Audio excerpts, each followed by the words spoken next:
नमस्कार दोस्तों। आज एक अंतराल के बाद विचार की अगली कड़ी के रूप में हम हमारे देश के महान संविधान विज्ञ और महापुरुष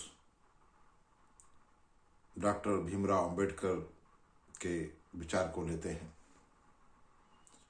डॉक्टर भीमराव अंबेडकर ने कहा है, उदासीनता एक बहुत बड़ी बीमारी है जो लोगों को प्रभावित कर सकती है। दोस्तों, जब भीमराव अंबेडकर ये कहते हैं कि उदासीनता एक बहुत बड़ी बीमारी है जो लोगों को प्रभावित कर सकती है, तब वे एक बड़ी बात कहते हैं।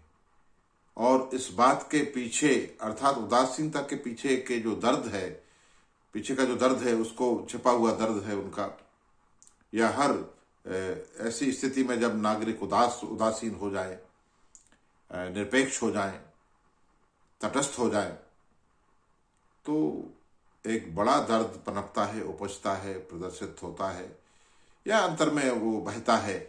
भले ही हमको पता ना चले कि हम कितनी बड़ी बीमारी के शिकार हैं, हमारा समाज कितनी बड़ी बीमारी का शिकार हो गया है, ये बात हमको भले पता ना चले, लेकिन ये बहुत बड़ी बात होती है जब कोई समग्र समाज, पूरा का पूरा देश अपनी परिस्थितियों से, घटनाओं से और चिंताओं से भी उदासीन हो जाए। दरअसल हमें सत्य के प्रति अपनी आंखें खोलकर जो कुछ गलत घटित होता है, जो शोषण होता है, जो दमन होता है, जो अन्याय होता है, उसका विरोध करना हमारा फर्ज होता है। हमें आंखें खोलकर चलना चाहिए और एक प्रतिरोध की जो ताकत है उसको पहचानते हुए हमें प्रतिरोध को आगे रखकर हमारे अपने संवैधानिक अधिकारों के लिए सचेत रहना चाहिए और उसके लिए लड़ना भी चाहिए यदि कहीं हमारे अधिकारों का हनन होता है। लेकिन जब अपने जीवन काल में बाबा साहब अम्बेडकर ने देखा कि एक जड़ता लोगों में समाई हुई है और एक उदासीन समाज का निर्माण होता चला जा रहा है। दरअसल ये उदासीनता क्या है, पहले हम इस पर बात करते हैं। दोस्तों, अक्सर हम आज भी कह देते हैं, हमारे बहुत बड़े तबके की ये भाषा होती है देश की, आम आदमी की, कि हमें क्या करना है, हम क्या कर सकते हैं, हमें क्या लेना देना है, क्यों फटे में टांग अड़ाएं यार, हम कर भी क्या सकते हैं, हम कुछ नहीं कर सकते, ये तो होता है, ये होता आया है, ऐसा ही होगा, हम कुछ नहीं कर सकते। ये जो हमारा तकिया कलाम बन गया है, ये जो उदासीनता, यही है जिसको बाबा साहब अम्बेडकर कहते हैं, जिसको डॉक्टर भीमराव अम्बेडकर कहते हैं कि उदासीनता समाज की सबसे बड़ी बीमारी है और इससे लोग प्रभावित हो सकते हैं। तो जब मैं एक छोटा सा उदाहरण पेश करना चाहूंगा आपके समक्ष, उसके माध्यम से अपनी बात कहने का प्रयास करता हूं। जब बाबा साहब अम्बेडकर ये कहते हैं, उसके पीछे की चिंताएं आप देख सकते हैं, कितनी बड़ी चिंताएं तब से लेकर और उससे पहले भी, पूर्ववर्ती और उनके समय समकालीन और उसके पश्चातवर्ती आज तक हम उन्हीं समस्याओं से घिरे हुए हैं। हम उसी उदासीनता से उबर नहीं पाए हैं और एक बहुत बड़े संकट में हम समग्र समाज फंसता चला जा रहा है, लुटता चला जा रहा है, शोषित होता और दमित होता चला जा रहा है, हमारा दमन हो रहा है, हम शोषित हो रहे हैं और हम उदासीन हैं। हमें क्या लेना है? मानस में एक वो आता है कि को नृप हो हमें क्या हानि। हम क्यों नहीं कहते कि जासु राज प्रिय प्रजा दुखारी, सो नृप अवश्य नरक अधिकारी है। नरक का मतलब दंड से है। तो जैसे मान लीजिए, मैं उदासीनता के को अपने व्याख्यात करने के लिए एक छोटा सा उदाहरण आपके सामने उसको सरलीकृत करके कहना चाहूंगा कि मान लीजिए हमारे घर में कोई उपद्रवी तत्व हमला कर देता है घर पर, या वो कोई चोर हमारे घर में घुस आता है और हम कह सकते हैं क्या कि हमें क्या लेना देना है, तुम चोर हो, तुम्हारा कर्तव्य चोरी करना है, हमारा घर है, आइए चोरी करके ले जाइए।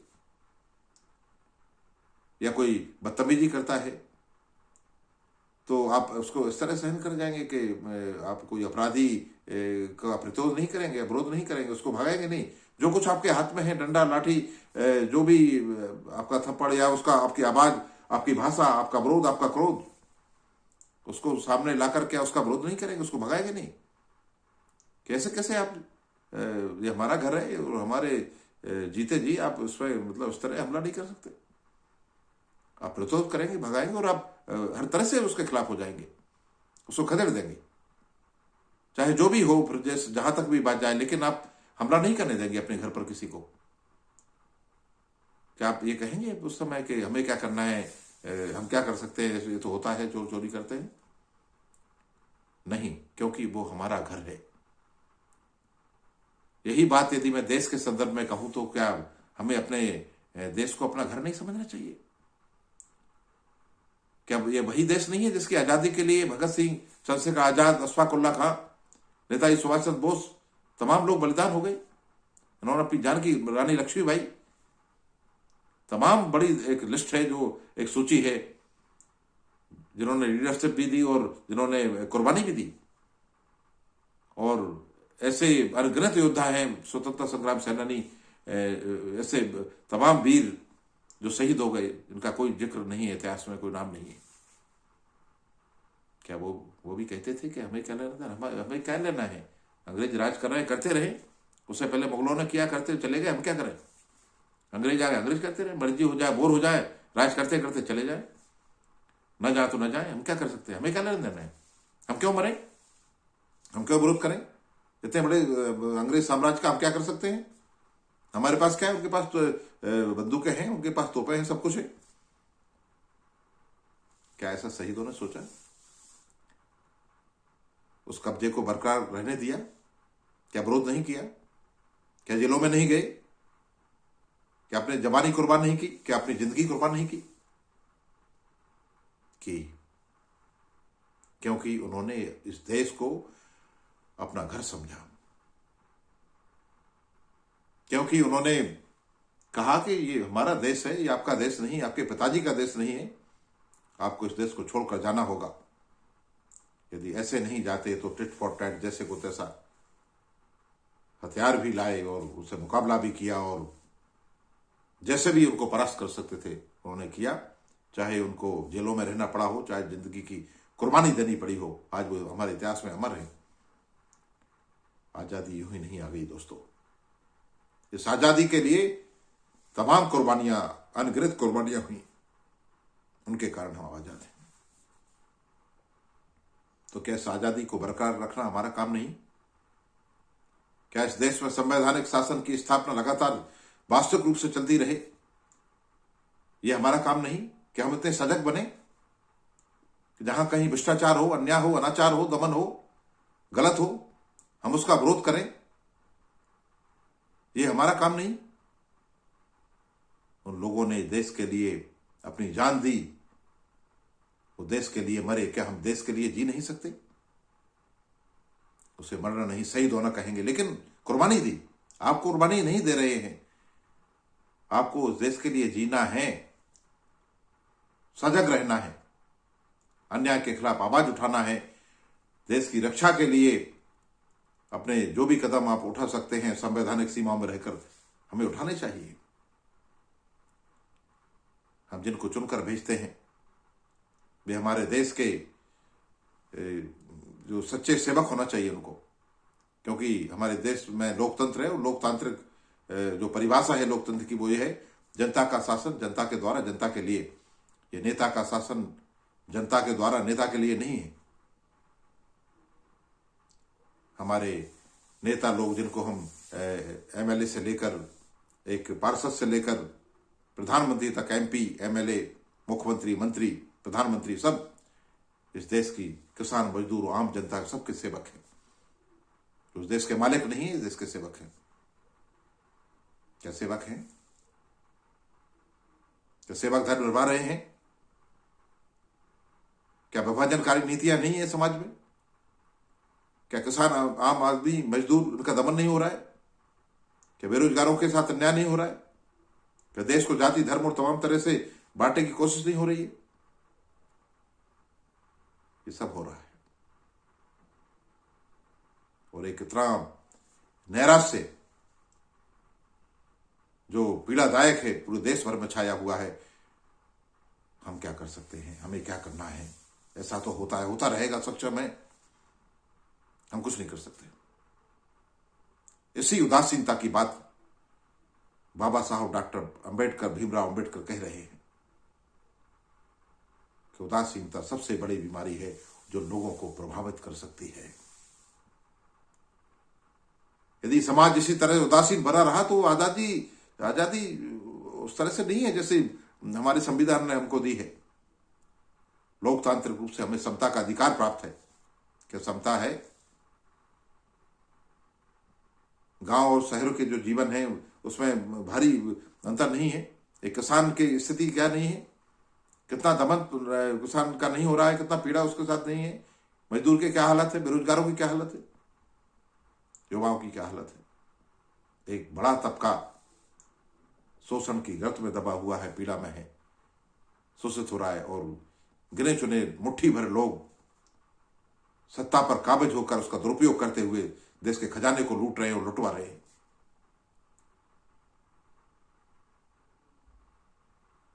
और हम मौन हैं, देश मौन है। हमें संवैधानिक दायरे में रहकर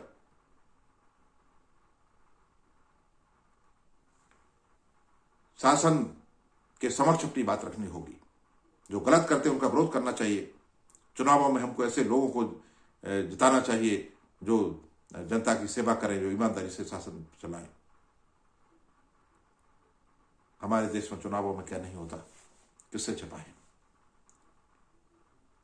क्या हमारा जो वोट का अधिकार है वो सबसे बड़ा अधिकार नहीं है जनता के हाथ में? क्या हमें निष्पक्ष और ईमानदारी से अच्छे सच्चे लोगों को नहीं चुनना चाहिए?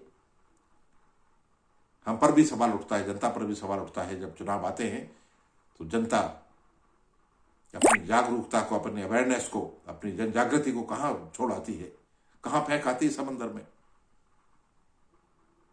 दारू की बोतलें, मुर्गा बकरा, पैसे, रिश्वत लेकर हम अपने वोट को बेच आते हैं और आतताइयों को चुन देते हैं। फिर 5 साल रोते हैं। कौन सुनेगा आपकी पीड़ा जब आपका पीड़ा हरक, आपकी पीड़ा का, चिंता का हरण करने वाले को नहीं चुना, जब आपने सच्चे व्यक्ति को नहीं चुना, जब आपने जनसेवक को नहीं चुना, जब आपने गुंडे को चुन दिया, बाहुबली को चुन दिया, गलत व्यक्ति को यदि चुन दिया लोभ में आकर, तो क्या वो अपनी जिस तरह का उसका स्वभाव उससे पीछे हटेगा? सज्जन बन जाएगा, आपकी सेवा करेगा, संविधान की रक्षा करेगा, मनुष्यता के दायरे में रहकर व्यवहार करेगा? क्या अन्याय नहीं करेगा जनता के साथ? ये हमारी उदासीनता है कि हम अपने मत का भी ठीक से प्रयोग करना आज तक नहीं जान पाए।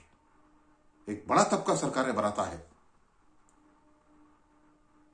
हमें उस समय अपने मत का सही उपयोग करना चाहिए और सही सच्चे जनसेवकों को चुनकर देश में की सरकार में भेजना चाहिए। वो अच्छे सरकारों का निर्माण करें और ऐसी सरकारें जनता की वास्तविक रूप से जमीनी स्तर पर आकर सेवा करें। एक गुंडा सरे बाजार में कत्ल कर रहा होता है। दिल्ली में एक केस आया था, सीसीटीवी फुटेज देखकर रूह कांप जाती है दोस्तों। एक आया, चाकू मार रहा है एक लड़की को, जनता लोग जा रहे हैं और एक दृश्य की तरह देख रहे हैं मौन होकर, जैसे पत्थर के हों। कौन बचेगा इस तरह से? एक एक करके सबको नहीं मार दिया जाएगा। यदि 8-10 लोग इकट्ठे हिम्मत करके आके उस पर हमला कर देते, डंडे मार बरसाते, किसको मारता? वो लड़की के पास चाकू से वार करते करते करते करते उसको मार देता है और लोग देखते रहते हैं। ये हमारी संवेदनहीनता, ये हमारी तटस्थता, ये हमारी उदासीनता हमें कहां ले जा रही है? क्या हम अपने आप को मनुष्य कह सकते हैं? हर जगह देखिए, न केवल राजनीतिक बल्कि सामाजिक स्तर पर भी हमारे मूल्यों में बहुत गिरावट आई है। हम उदासीन हो गए हैं और ये उदासीनता सबसे ज्यादा खतरनाक है।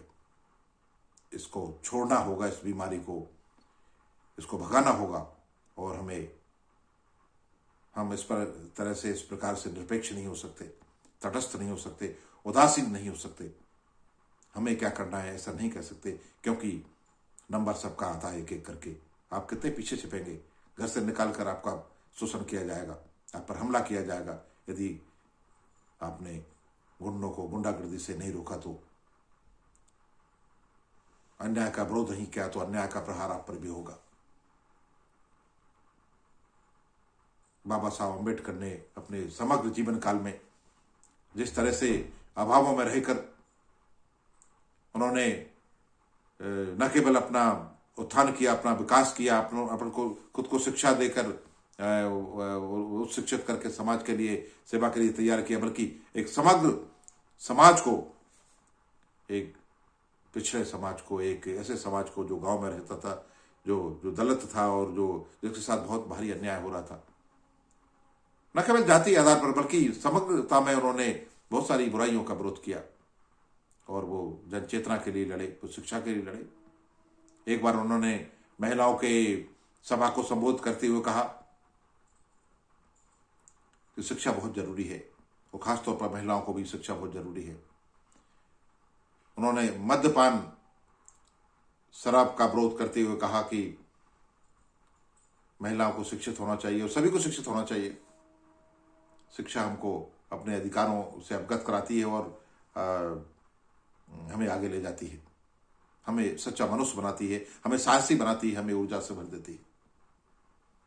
तो महिलाओं की सभा को संबोधित करते हुए उन्होंने कहा कि यदि आपके परिवार में कोई मद्यपान करता है, शराब पीता है और शराब पीकर वो रात में घर आता है, निश्चित तौर पर उन्होंने वर्णन किया कि शराब निश्चित तौर पर परिवार को बर्बाद करती है, न केवल व्यक्ति को बल्कि उसकी आर्थिक स्थिति को, सबको, परिवार को, रिश्तों को, सबको तहस नहस कर देती है। तो उन्होंने कहा कि मैं आपसे कहता हूं बहनों कि यदि आपके घर में कोई शराब पीकर आता है तो आपका काम क्या है?